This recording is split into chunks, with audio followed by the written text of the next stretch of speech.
예, 안녕하십니까. 저는 고려대학교 도고동문학과 81학번 지인자라고 합니다. 서울시 강남구 논현동에 있는 독일 교육 전문 기관인 훔볼트 독일문화 평생교육원을 운영하고 있습니다. 학위를 마치고 이제 보통 돌아오면 보통의 경우에는 이제 학교에다 자리를 잡아야 된다는 생각이 보통이거든요. 그래서 저도 이제 거기에 이제 매진을 했는데 보니까 이제 사회가 너무 많이 다양해졌는데 저도 거기에 똑같이 줄을 서서 얻으려고 애쓰는 게 좀 무모하다 아니면 또 힘이 빠졌어요, 일단. 그래서 이제 저 나름대로 제가 갖고 있는 아이템을 갖고 창업을 한 거죠.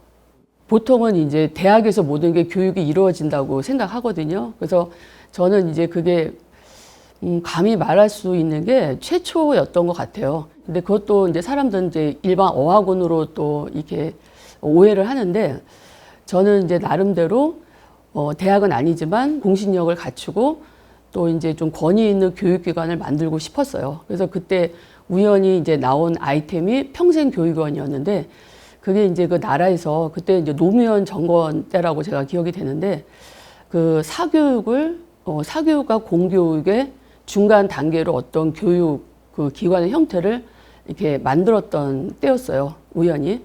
그래가지고 그 사교육의 전문성을 넣는 그 취지가 저랑 맞아서 제가 이제 그거의 아이템을 잡은 거죠.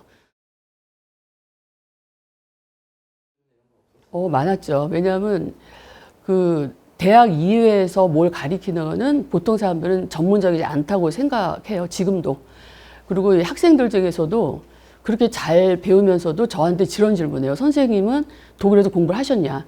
근데 그 어투가 공부를 했다면 왜 여기서 가르치냐? 이런 식이에요. 대학에서 해야 된다 이거죠. 그리고 또 강의 어디 나가십니까? 근데 저는 강의 안 나가요. 왜냐하면 저희 그 기관에서 수업하는 것도 벅차요. 거기서 풀어야지 다른 데 갈 시간도 없고. 근데 보통 그런 인식이 많았고, 그 다음에 이제 그 대학에서 이렇게 뭐 이렇게 도태 아니면 거기에서 그 주류에서 벗어난 사람들이 나와서 하는 거다라는 인식을 너무 많이 하고 있죠. 지금도. 그래서 그런 게 좀 힘들었어요. 그래서 저는 그거를 극복하기 위해서 일단 제가 그 만든 그 기관을 공신력 있게 만들어야 되지 않느냐라는 생각을 해서 끊임없이 독일 기관과 그 교류를 했고, 그 다음에 2010년에 그 독일 인증 시험이 있어요. 그 중에 2개가 있는데 하나를 저희 기관으로 가져왔어요. 근데 그 가져오는 그 과정은 너무나 험난했고, 왜냐하면 그쪽에서도 그 독일 밖으로 그 시험을 이렇게 라이선스를 주는 게 최초였어요. 그래서 몇 년에 간의 그 어떤 그 섭외와 저희 노력과 해서 2010년에 그걸 갖고 왔죠. 근데 이제 갖고 왔는데 문제는 그때부터였어요.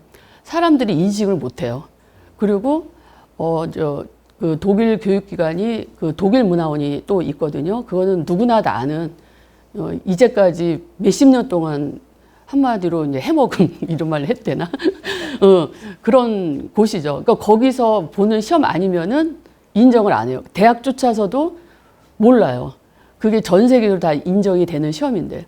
그거를 인식시키려고 또 많이 애를 썼어요. 지금은 이제 많이들 이제 하고 다 알죠. 사실은 그동안 20년 동안 하면서 되게 외로웠어요. 예, 외로웠어요. 예. 그래서 왜 학위를 받고 왜 집에서조차도 너는 왜 학위를 받고 왜 그거를 하느냐. 학교에 있지 않고 뭐 그랬죠. 예. 그리고 또 많은 사람이 질문이 그래요. 이렇게 하면서 왜 교수 안 했어? 뭐 이런 식의 얘기. 근데 저는 이제 그 교수나 그런 걸 하기에는 좀 성격이 좀 안 좋았던 것 같아요. 그러니까 그 조직에서 이제 어느 정도 이렇게 좀 숙여야 되고 좀 이게 좀 융합해야 되는 것도 있고 해야 되는데 저는 그걸 잘 못하더라고요. 제 성격도 한몫했던 것 같아요. 그래서 이제 제가 나와서 제가 하고 싶은 대로 하고 싶어서 한 게 이제 이렇게 된 거예요. 그래서 사실은 동기는 사실은 제가 하고 싶은 대로 살고 싶어서 한 거예요. 근데 그렇게 된 거죠. 그리고 이제 제가 생각한 거는 또 배운 사람들, 그때 당시에는 지금은 그 외국 유학이 흔하지만 저희 때만 해도 그렇게 흔한 일은 아니었어요. 그래서 제가 이제 거기에 어쨌든 이제 선발이 돼서 선발됐다기보다도 운명이 선발된 거죠. 그래서 가서 공부를 하고 왔을 때 제가 처음에 이제 착각을 했던 게 뭐냐면 이제 선택받은 이제 인생이라고 생각했죠. 그리고 또 학위도 무난히 받았고, 그러니까 저의 그거에 대한 어떤 그 반대급부를 원했던 것 같아요. 그러니까 이 현실에서 이 갈등이 왔던 것 같아요. 그래서 어느 순간 그거를 이제 달리 한번 생각해 봤죠. 그러니까 제가 그 소수의 그룹에 속한 사람일 수도 있는데, 어떻게 하면 이 배운 사람들이 이 사회에 어떤 영향력을 미쳐야 되고 어떤 의무감을 가져야 되는가, 그 생각을 해봤어요. 그랬더니 아무것도 없었어요. 정말 아무것도 없었고 일반 사람들은 관심도 없어요. 그래서 그럼 이걸 어떻게 하면 좋은가. 그래서 저는 그래도 뭐 당장 죽을 것도 아니고 한 몇십 년 더 살 텐데 또 이것 갖고, 그럴 때 제 자신을 위해서라도 뭘 한번 찾아봐야 되겠다. 그래서 아무것도 모르는 사람한테 내가 배운 사람이니까 도움을 주면 뭐 그 방법이 뭘까. 그러니까 저는 이제 독일어를 했잖아요. 독일 언어를 하고. 그래서 일단 그거를 배우려고 하는 사람들이 있을 때 무조건 외워라, 무조건 해라, 이게 아니라 제가 언어학에서 배웠던 그 구조를 분석을 해서 여기에는 독일 사람들이 이런 생각이 들어있고 그래서 말을 이렇게 한다. 뭐 이런 식의 원리, 그런 거를 알려주고 싶었어요. 지금도 그런 일을 하고 있고요. 그래서 뭐 소수지만 독일어에 관심 갖고 와가지고 정말 재밌다. 뭐 이런 줄 몰랐다. 정말 독일어가 이렇게 재미일 줄 몰랐다. 거기에 제 인생에 가장 커다란 이제 기쁨이 있는 거죠. 그 당시에 그 사회상이 아니면 시대상이 그래서 그런지 몰라도 아까도 잠깐 말씀드린 것 같은데 실제로 동문과 나와서 동문 그 학과를 나온 사람다운 자질은 못 갖췄어요. 그래서 이제 그게 너무 아쉬웠고, 그래서 공부를 계속 하게 된 그 계기도 그런 것 같아요. 내가 여기서 그만둘 순 없다. 다시 공부를 해야 되겠다. 그래서 대학원도 가고 독일 갔던 것 같아요. 뭐 그리고 그때는 또 그 우리 친구들이 그냥 없어졌어요.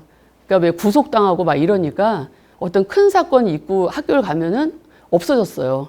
그래서 그게 참 슬펐고 그랬죠. 근데 이제 나중에 이제 보니까 뭐 다들 뭐 살아있긴 했었는데 그런 학창 시절이었어요. 그리고 뭐 그 학생 데모를 뭐 지금같이 하는 게 아니고 막 그 꼭대기에서 막 떨어지고 그런 것도 목격하고, 뭐 잡혀가지 않기 위해서 막 변기를 깨가지고 전경들한테 던지고, 그리고 항상 학교를 들어가려면 막 너무 매워가지고 못 들어가고 언제나 체류탄이 있었고, 그러다가 4년을 마친 거예요. 그러니까 이제 공부를 제대로 못한 건 그 이유였던 것 같네요. 하도 그 학교가 복잡하고 세상이 수상하니까 그랬던 것 같아요.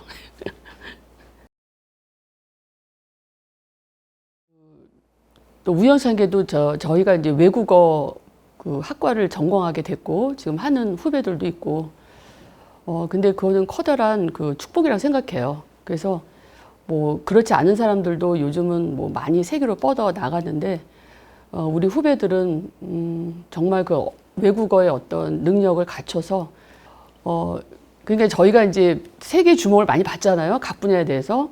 근데 이게 또 위험할 수가 있다고요. 왜냐하면 우리가 최고다. 이제 우리한테 배워야 되고 우리는 남한테서 배울 게 없다. 이렇게 생각할 수가 있거든요.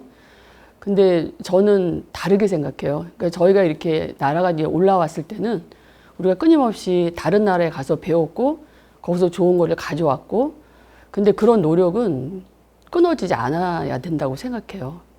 그래서 저희 후배들은 뭐 우리가 지금은 뭐 어떤 세계에서 주도적인 역할을 하는 분야가 많겠지만 그래도 끊임없이 나가서 또 그 가운데서도 배울 것도 있고 그러니까 그 글로벌이라는 그 어떤 정신을 잊지 않았으면 좋겠어요. 뭔가를 해보기 위해서 이제 또 다른 나라 한번 가볼까? 이제 그렇게 하는 학생들이 많거든요. 각 뭐 분야별로. 근데 이제 저는 그때 그렇게 얘기해서 보통 이제 이런 질문해요. 이제 무슨 공부를 해야 되냐? 뭐가 전망이 좋냐? 근데 이제 제가 이제 한번 쭉 인생을 이게 겪어본 사람으로서는 그냥 자기가 좋아하는 걸 하면 되겠더라고요. 그래서 어떤 시대에 편승해서 예를 들어 뭐 컴퓨터가 좋다면 컴퓨터하고 근데 그게 자기하고 안 맞으면 안 되거든요. 그래서 학생들이 하는 커다란 고민은 그거예요. 내가 뭐를 하고 살아야 되나. 그래요. 그럼 네가 좋아하는 거랑 해봐라. 근데 좋아하는 게 뭐냐? 경험이잖아요. 근데 이제 그 경험은 뭐 한국에서도 할 수 있겠지만 또 외국에 나가서 하면, 그러니까 외국 야구는 사실 별건 아니에요. 옛날 같이 뭐 신분이 보장돼서 이렇게 뭐 사람이 알아주는 것도 아니고 가가지고 뭐 많은 경험을 하게 되죠. 여행도 하게 되고 뭐도 하게 되고. 그런 가운데 네가 좋아하는 게 아마 있을 거다. 뭐 그거에 한번 매진해 봐라.